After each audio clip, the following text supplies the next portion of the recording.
வணக்கம். ஆஸ்மா பற்றி தான் இந்த வீடியோவில் பார்க்க போகிறோம். அக்குபஞ்சர் கான்செப்ட் படி ஆஸ்மா என்பது நுரையில் ஏற்படக்கூடிய ஒரு நோய். மூச்சு விடுவதில் சிரமம் ஏற்படுதல், வீசிங் ஏற்பட்டால் இதை ஆஸ்மா என்று சொல்கிறோம். ஆனால் அக்குபஞ்சர் கான்செப்ட் படி 3 உறுப்பு இன்வால்வ் ஆகுது. குறிப்பாக லங், ஸ்ப்ளீன், கிட்னி. லங்கில் டெஃபிஷியன்சி ஏற்படும் போது அதிலிருந்து எனர்ஜி பாஸ் பண்ணக்கூடிய உறுப்பு ஸ்ப்ளீனு. அந்த எனர்ஜி பாஸ் பண்ணுறது தடைப்படும் போது வீசிங் ஏற்படுகின்றது. அப்போ எனர்ஜி பாஸ் பண்ணுறது ஒரு இடத்திலிருந்து மறு இடத்துக்கு போவது தடைப்படும் போது இந்த வாட்டர் மெட்டபாலிசம் உண்டு பண்ணக்கூடியது கிட்னி. ஸோ அது அக்குமுலேட் அங்கே எனர்ஜி தடுத்து நிறுத்தப்படுகின்றது.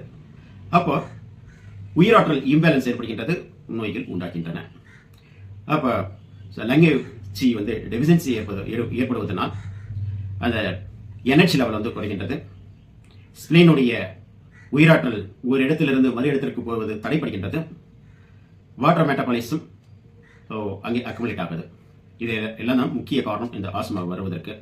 அப்போ aim of the treatment acupuncture மருத்துவத்தில் நுரையீரலை நல்லா ஸ்ட்ரென்தனிங் பண்ணணும், நரீஸ் பண்ணணும்.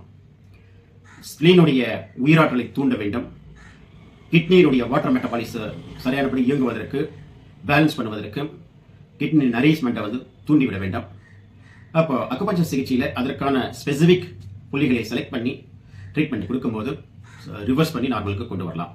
அப்போ இது எல்லாருக்குமே ஒரே மாதிரி சிகிச்சை கொடுத்தாக்கா சரியா போயிடுமா டாக்டர்? இது மூணுதான காரணம், இந்த 3 ஆர்கன்ஸ் தான் காரணமாக ஆஸ்மா வருவதற்கு என்றால் இல்லை.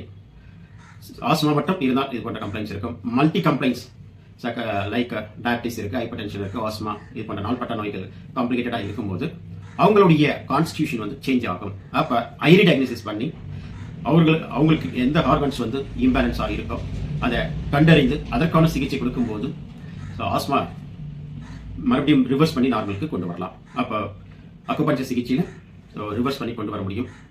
அடுத்தது ஓசோன் தெரப்பி. ஆஸ்மா கம்ப்ளைண்ட்ஸுக்கு ஓசோனும் அந்த இடத்துல லாக் ஆஃப் ஆக்சிஜனால் தான் இந்த உயிராற்றல் இம்பேலன்ஸ் ஏற்படுகின்றது.